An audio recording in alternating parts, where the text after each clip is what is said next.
Muy bien, feliz sábado nuevamente. Me da tanto gozo que podamos reunirnos otra vez para continuar nuestro estudio acerca del carácter de Dios. Vamos a tener una palabra de oración. Buen Dios y Padre, gracias por este precioso sábado. Gracias, Dios, por tantas bendiciones que derrama en abundancia sobre sus hijos, sobre este planeta, sobre buenos y malos. Gracias, Señor, por su amor. Gracias por su empeño en comunicarse con nosotros para que tomemos las decisiones que tenemos que tomar. Gracias, Dios, porque busca nuestra amistad, busca ganar nuestra confianza.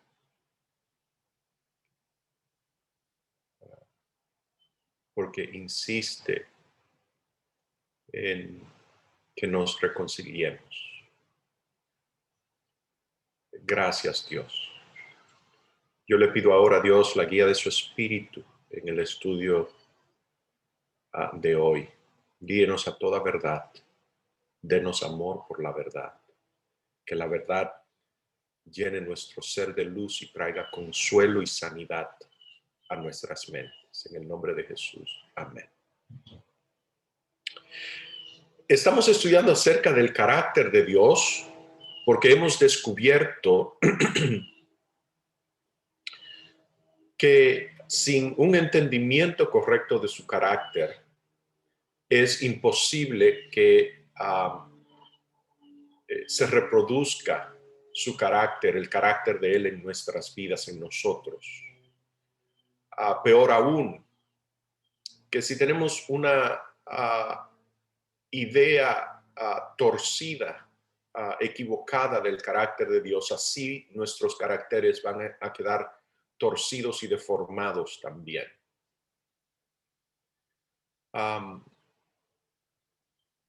Hemos visto que este es el comprender, entender, tener una visión clara del carácter de Dios. Es el fundamento, la base sobre la cual la restauración de nuestra relación con Él está edificada. Sin ese fundamento no se puede restablecer una relación sana con Él. No es exageración decir que lo que está mal en nuestras vidas es el producto de ideas erróneas y falsas que tenemos acerca de Dios. Hoy yo quiero que hablemos acerca, y es en realidad la tercera y última parte, podríamos decir, de establecer los principios sobre los cuales estos incidentes en el Antiguo Testamento que causan problemas, que han producido malentendido con respecto al carácter de Dios, pueden ser entendidos. En otras palabras, estamos tratando de establecer cuáles son los principios que gobiernan, qué aspecto del carácter de Dios estaba operando en estos incidentes, de forma tal que podamos tomar esos principios y aplicarlo invariablemente en todas las circunstancias. Hoy estamos hablando acerca de la consistencia de Dios y ese es precisamente el objetivo, que notemos que Dios opera siempre de la misma manera, es consistente. Que cuando vemos inconsistencias, que cuando vemos por qué Dios actuó así aquí y actuó así allá, hay una dificultad en entender el principio subyacente que está operando. Y una vez encontramos el principio subyacente, encontramos que exactamente cada vez Dios opera de la misma manera. Y cuando digo de la misma manera, no estoy hablando solo del Antiguo Testamento. Estoy también hablando acerca de esta idea de que hay una inconsistencia, que Dios en Jesús actuó de una manera y que Dios en Jesús en el Antiguo Testamento actuó de una manera diferente. Estoy hablando que a través de toda la Biblia encontramos esta consistencia en todas sus acciones. Hemos estado hablando acerca de la conducta de Dios en el incidente del becerro de oro en el monte Sinaí. Y la semana pasada yo usé el término el Dios que anda la segunda milla. Ah, eh, para referirme, quiero tal vez entre paréntesis decir, no uso el término segunda milla en el sentido cuantitativo de la palabra. El énfasis de segunda no es en el Dios que está listo a andar una milla extra. Es más bien en el sentido cualitativo de la palabra, en el sentido de Dios operando en el camino que el hombre escogió en rebelión a él. Eso es lo que yo llamo la segunda milla. La segunda milla es cuando el hombre abandona, deja eh, este, eh, abandona la obediencia, abandona el camino de Dios y se va por camino de muerte y de rebelión.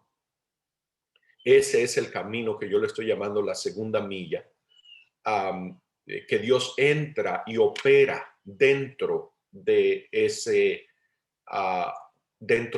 camino. Como decíamos la semana pasada y hemos dicho previamente, Dios hace eso, lo vimos en detalle minucioso en el último tema, con la intención de mitigar el mal, el daño, que no le venga la destrucción que le va a venir inevitablemente, no evita, la presencia de Dios no evita que venga la muerte y destrucción. Dios está allí tratando de extender a lo máximo posible el tiempo antes de que llegue la destrucción, retrasarlo, con la idea de ver si logra que la gente vuelva al primer camino, al camino de Él, al camino de salvación, al camino de vida. Así que Dios se queda allí dando instrucciones para mitigar el alcance de la destrucción, a contener la destrucción y alargar el tiempo lo más posible hasta que llegue. Yo quiero señalar que cuando andamos por ese camino de destrucción, por esa segunda milla donde Dios está trabajando para ver si me devuelvo al otro camino, todavía el ser humano tiene tres opciones, tres alternativas. Si lo vemos en todos los incidentes que hemos hablado aquí. La primera alternativa es no hacerle caso a las instrucciones que Dios da para mitigar, para contener el mal. Un ejemplo de esto lo encontramos en el tiempo del cautiverio babilónico, el rey Sedequías. Dios no quería que el pueblo fuera a cautividad. De hecho, lo hemos estado estudiando en la lección de escuela sabática. Está allí. Lea los mensajes del profeta Jeremías también. Y va a encontrar que Dios no quiere, le dice, le ruega, le explica, aún a esa hora novena, cuando ya ellos han andado por ese camino que lo ha llevado a este dilema que están confrontando el cautiverio babilónico. Todavía a esa hora Dios envía mensajes diciéndole, mire, aún ahora, tan tarde como es, está en el reloj la hora, si se arrepienten, los voy a librar del cautiverio babilónico. El pueblo no hizo eso, terminó en el cautiverio babilónico. Ahora que están en el cautiverio babilónico, que no es el plan de Dios, Dios entra con ellos al cautiverio para mitigar, para hacérselo lo menos oneroso posible, para que no se destruyan completamente, para que lograr salvar algo de la catástrofe. Y les envía instrucciones a Sedequías, no solo a Sedequías, se lo envía aún a las naciones vecinas enemigas, a los edomitas, hasta el rey de Tiro, que estaba en un estado de rebelión tal que la Biblia lo compara a la rebelión de Lucifer, diciéndole, miren, no se opongan, no le hagan caso a falsos profetas que se levanten a decir que hay que liberarse del yugo babilónico, acomódense, vivan en paz en sus casas, no se rebelen, en su hora va a terminar el cautiverio. El pueblo, la gente rechazó ese mensaje y se rebelaron contra Babilonia. Así que ahí tenemos un ejemplo de cómo aún Dios operando dentro de esa segunda milla, dentro de el camino de rebelión y desobediencia que el pueblo decidió andar, Dios les da instrucciones de cómo manejar la situación para mitigar el daño, con el fin de comprar tiempo para operar la restauración o el rescate. Y el pueblo escogió desobedecer. Lo mismo pudo haber pasado en el incidente del becerro de oro en el monte Sinaí. Cuando Moisés se para frente a la entrada del campamento y dice, ¿quién está por Jehová? Y vinieron los levitas y Dios le da instrucciones que hacer. Ellos pudieron haber dicho, no, nosotros no vamos a hacer eso. En otras palabras, aún Dios operando dentro de ese camino de desobediencia, rebelión y muerte que el pueblo ha escogido, el pueblo todavía tiene la opción de no seguir las instrucciones de Dios que Él da con la intención de mitigar el daño, contener el mal, la destrucción. Esa es una opción. Hay una segunda opción, que fue la que en este caso escogieron los levitas, es obedecer las instrucciones de Dios y tiene el efecto que Dios diseñó que tuviese. Se contiene el mal. Yo quiero hacer un breve comentario aquí antes de ir a la tercera opción. Contener el mal es importante que especialmente en el incidente del becerro de oro, porque ellos están usando la espada. Ya vimos, ya hemos dedicado 2 estudios completos para descubrir que el uso de la espada no es el proyecto de Dios, el uso de la fuerza no es el camino de Dios. Dios está operando dentro del paradigma que ellos, el marco que ellos le dieron, lo que estamos llamando la segunda milla. Dios está haciendo esto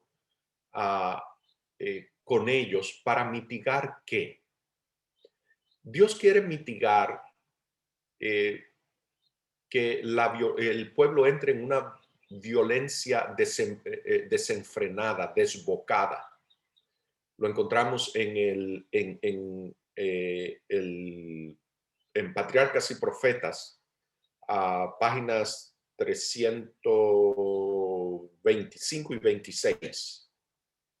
Ella hace una eh, declaración detallada de qué hubiese pasado si Dios no entra a contener la violencia en ese momento. Y ella menciona que hay 3 niveles de daño que hubiesen ocurrido que Dios contuvo. Ella dice que fue una bendición para los transgresores mismos, para ellos mismos. Fue una bendición para la nación completa, entera, en total. Y fue una protección también para el mundo entero. Interesantemente, ella trae el tema del diluvio y de Caín para ilustrar el alcance que la violencia tiene cuando no es contenida, no es manejada.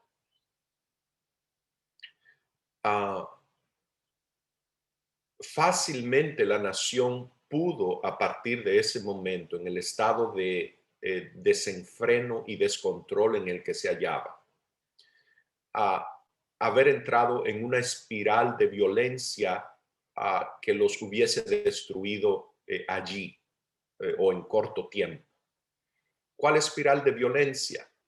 Donde alguien en el calor de la pasión mata a alguien o a algunos y la familia, los familiares del muerto vienen a buscar venganza contra el que mató, y ahora los familiares del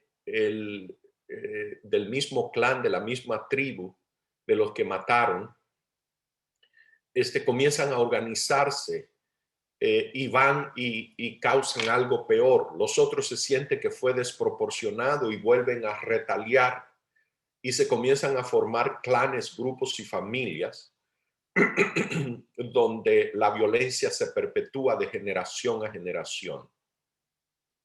Ciertamente esto hubiese creado un estado de cosas que le hubiese sido imposible para la nación organizarse y defenderse de las naciones enemigas que los rodeaban. Y ya podemos visualizar, creo, cómo la espiral de violencia hubiese sido de destrucción inminente para ellos. Cierro paréntesis. Así que esa es la segunda opción. Ellos pudieron obedecer las instrucciones de Dios a cómo usar la espada y lo hicieron. Eso fue lo que ellos escogieron, a diferencia de en el tiempo de el rey Sedequías y el cautiverio babilónico, cuando ellos escogieron no hacerle caso a las instrucciones de Dios y les sobrevino la destrucción adicional que Dios quiso evitarles. Hay una tercera opción que estaba abierta tanto para Sedequías como para los levitas en el momento del incidente del becerro de oro en el monte Sinaí. Ellos pudieron haber dicho, Dios, nos arrepentimos, no queremos trabajar con la espada, sabemos que no es tu propósito, queremos que seas tú el que manejes de ahora en adelante todo lo que tiene que ver con nuestra defensa, seguridad interna, enemigos internos y enemigos externos. El pueblo pudo en cualquier momento, en la segunda milla, esa es la intención de Dios, que el pueblo, la gente recapacite, se arrepienta y vuelva al camino de Dios, a la manera de Dios hacer las cosas. Así que no olvidemos que ellos todo el tiempo tienen esa opción disponible. Tampoco la ejercieron. Así que ellos siguieron operando dentro de lo que estamos llamando la segunda milla, el camino de muerte, camino de destrucción que ellos escogieron, y deciden continuar manejando ellos su defensa interna y contra enemigos internos y externos. Así que Dios opera de manera diferente dependiendo de qué decidamos nosotros, qué escojamos. Y yo les estoy sugiriendo en esta mañana que todos los las acciones de Dios pueden ser entendidas, caen consistentemente dentro de una de esas tres categorías. Que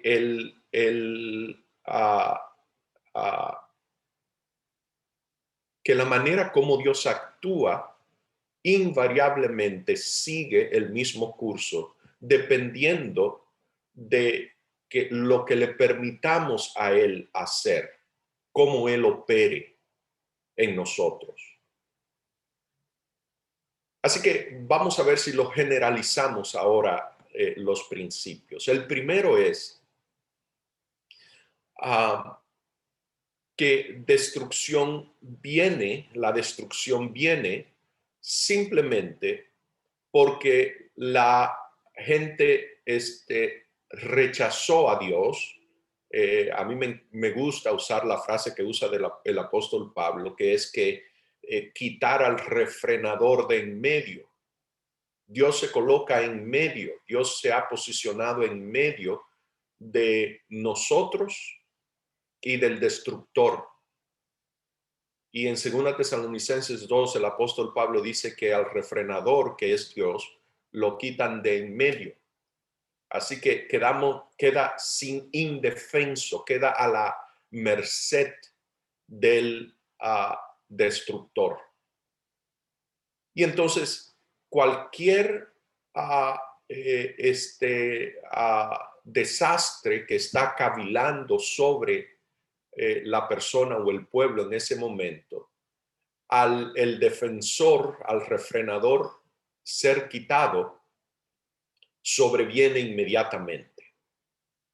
Ejemplos de este tipo de destrucción, ya vimos, son el diluvio, la destrucción de Sodoma y Gomorra. Esas ciudades del valle estaban edificadas sobre un terreno geológico inestable, donde el fuego, terremotos, son lugares ígneos, están allí todavía, uno puede ir y verlos. Todo es terreno ígneo, aguas termales, etcétera, etcétera. Y sobrevino esa destrucción, esa calamidad natural. Dios tiene que estar envuelto en su creación para que esta se sostenga, para que no venga destrucción repentina. Así que esta es una manera, el refrenador siendo quitado de en medio, produce este tipo de calamidades de esta índole. Bien, hay una segunda manera, un segundo principio,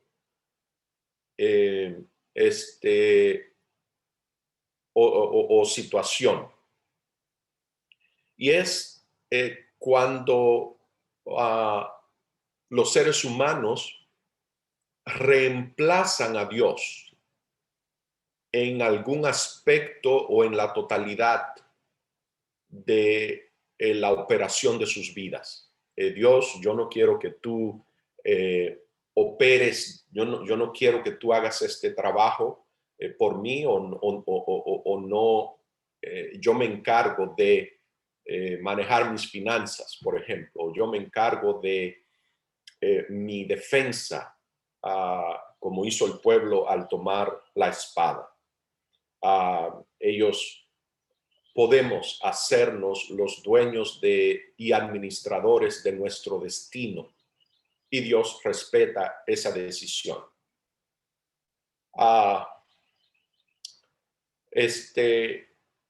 Dios nos ha dado ese derecho y lo podemos hacer. Por lo tanto, cuando tomamos asuntos en nuestras manos, nosotros mismos nos hacemos responsable al escoger el camino del destino al cual ese camino lleva. Es otra manera de ponerlo. Así que en la primera, Dios es quitado de en medio, el refrenador es quitado de en medio, y cualquier desastre natural, cualquier set de circunstancias en el mundo natural sobreviene al ser quitado el refrenador del medio. La otra es que en la administración de mi vida, del pueblo, la gente toma el control, lo quiero hacer de esta manera. Lo encontramos en la situación que estamos hablando de tomar la espada. Lo encontramos en la situación de cuando el pueblo dice que quiere rey. Ellos decidieron que quieren administrar sus asuntos, sus negocios de esa manera.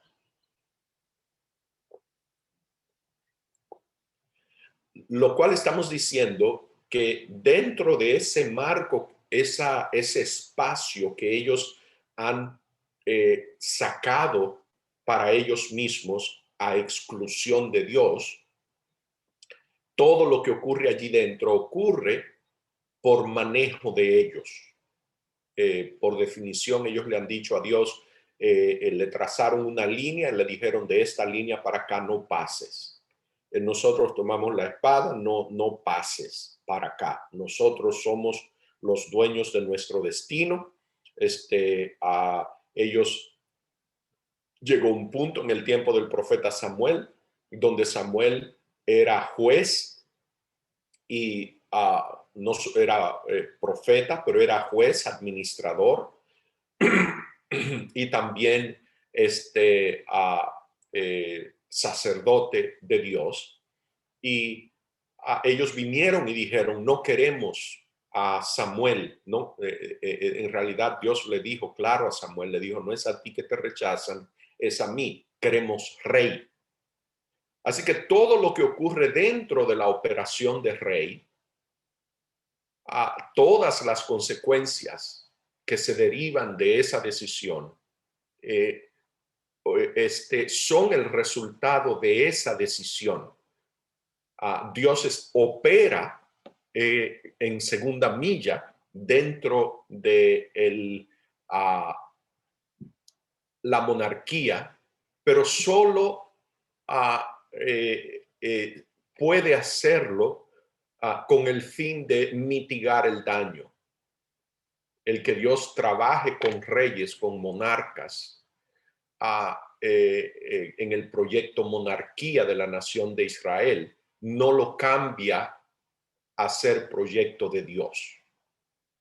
Vemos que Dios exactamente busca el rey, lo escoge y hace todo eso con la intención de mitigar el daño, no para eliminarlo, porque Dios va y escoge rey, no significa que es la intención de Dios que ellos tengan rey, ni que ahora de repente el proyecto se convirtió en un proyecto bueno, un proyecto de vida, o se convirtió en camino de Dios.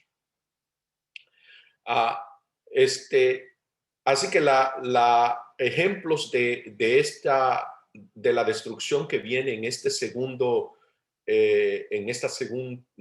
tipo de situación son las muertes que ocurrieron en el incidente del becerro de oro,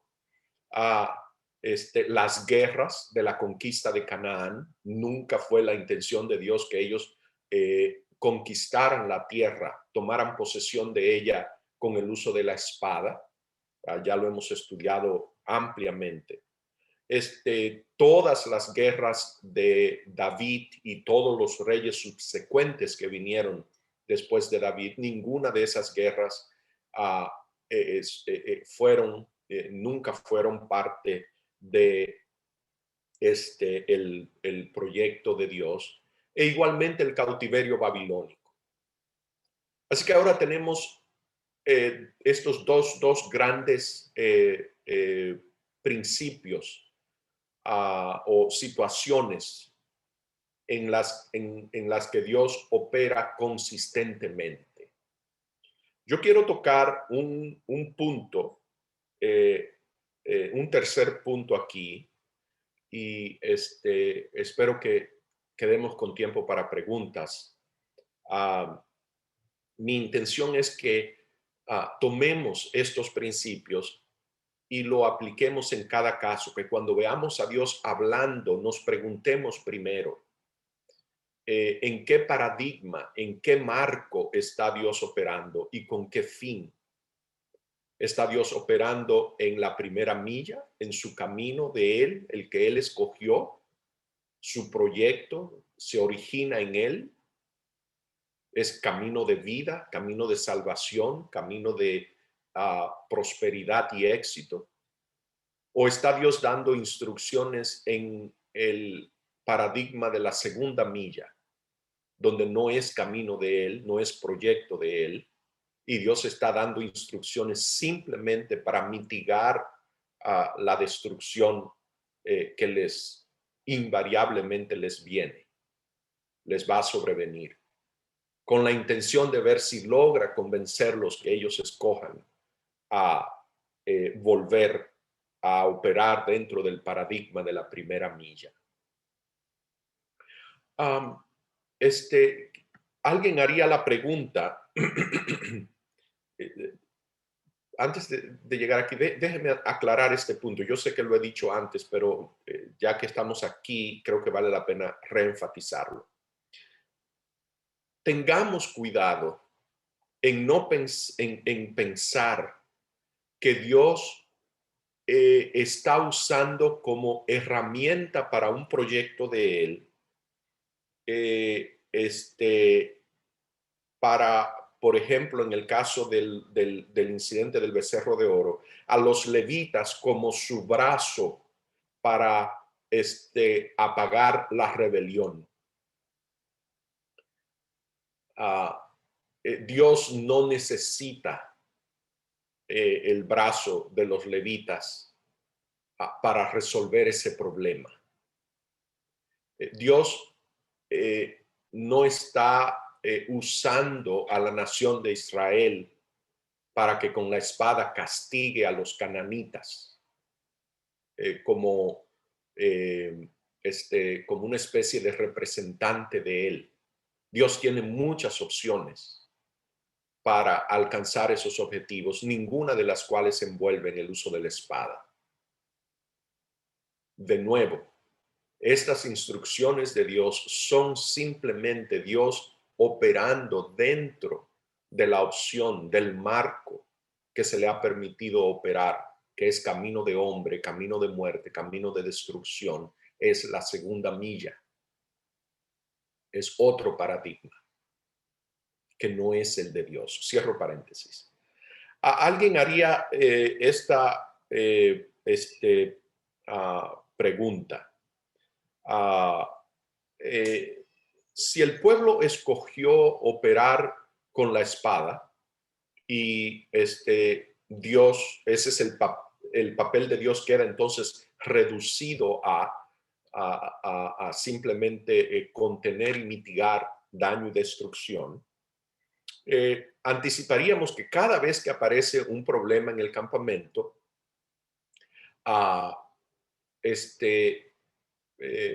esa es la manera de resolverlo. Pero vemos que hay algunas excepciones.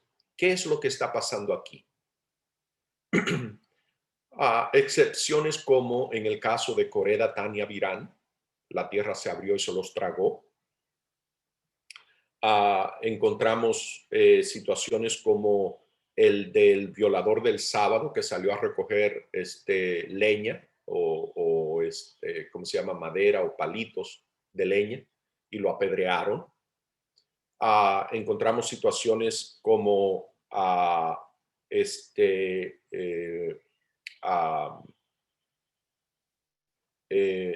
rebelión de Miriam y Aarón, y cuando el pueblo murmuró contra Moisés y en estas situaciones, cuando la rebelión de Coré, cuando la rebelión de Aarón y Miriam, ¿qué ocurrió con Coré? La tierra se abrió, se los tragó. ¿Qué ocurrió con María? Se llenó de lepra. ¿Qué pasó aquí? Se manejó con terremoto, con lepra, con plagas y con el ataque de las serpientes venenosas cuando el pueblo se rebeló. No vemos la espada metida aquí en esto, el uso de la fuerza. El denominador común que tienen estas situaciones, y de nuevo vemos que es consistente, tienen que ver con el liderazgo de Moisés. Moisés, a diferencia del pueblo, no escogió la espada. Así que Moisés dejó su defensa en manos de Dios. Es importante subrayar esto. No encontramos a Moisés dirigiendo al pueblo a la guerra en ninguna circunstancia.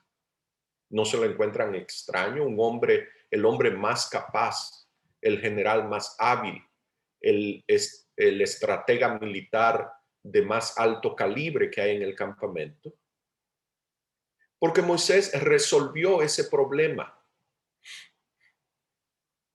en otra etapa de su vida. Moisés sabía que el uso de la violencia no funciona. Él aprendió esa lección.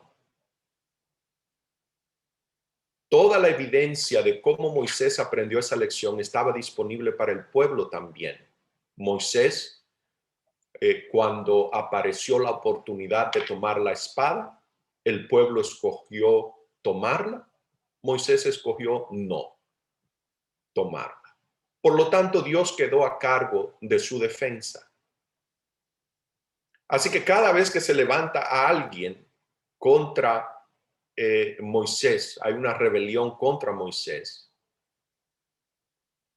es la situación de la que hablamos, la primera de las dos situaciones, Dios operando dentro del paradigma de la primera milla. Dios está operando dentro de ese paradigma, por lo tanto, cuando ellos, Coré, Datán y Abirán, cuando ellos se levantan contra Moisés, ellos están quitando al refrenador de en medio. Así que cualquier desastre inminente que está cavilando sobre ellos, les recae, les viene.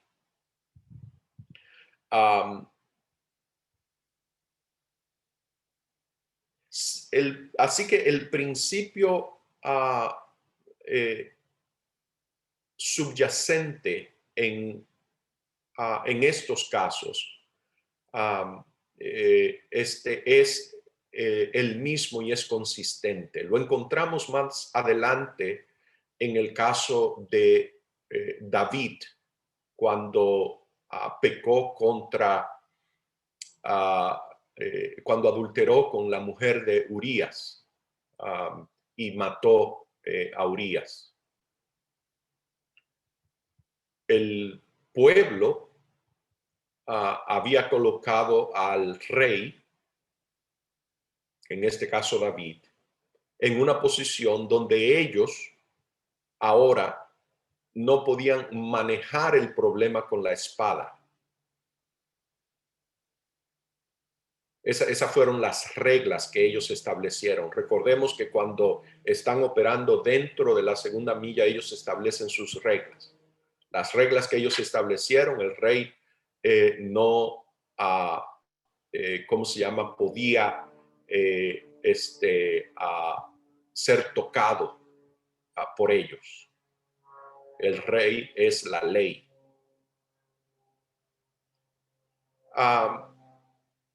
Pero la monarquía no es un proyecto de Dios. Podríamos decir, oh, David entonces quedó en un terreno, está en una posición donde no lo toca Dios, ni lo toca la fuerza de las armas, el sistema que escogió el pueblo. Esto es un ejemplo excelente para ver, comprobar evidencia de que el pecado destruye. Cuando David pasa juicio y dice 4 tantos, cuando Natán le trajo el tema de la ovejita y del dueño, del vecino, y David se pasó su sentencia. Él dijo 4 tantos ocurra. Esos 4 tantos que ocurrieron son el resultado natural del pecado, de su pecado.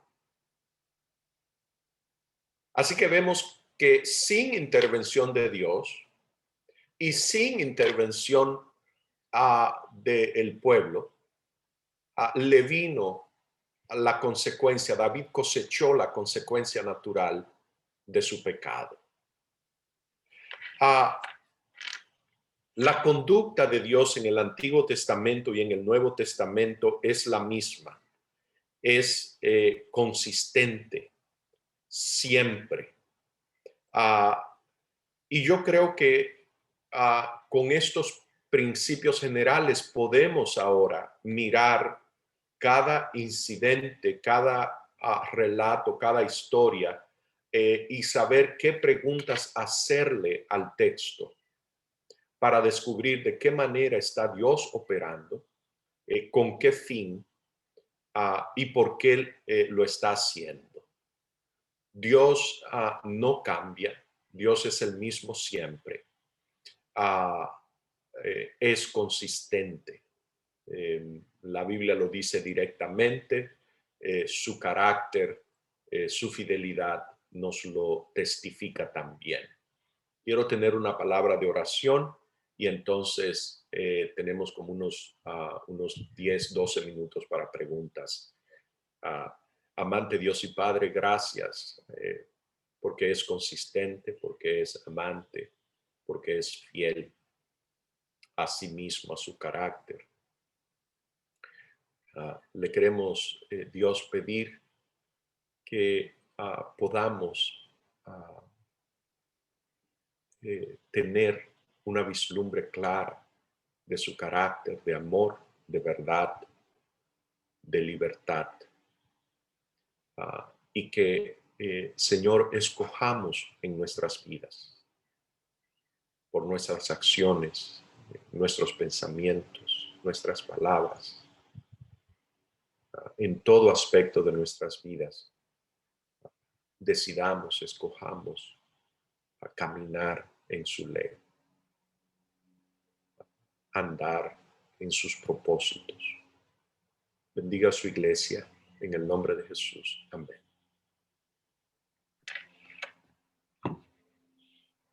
Amén. Gracias.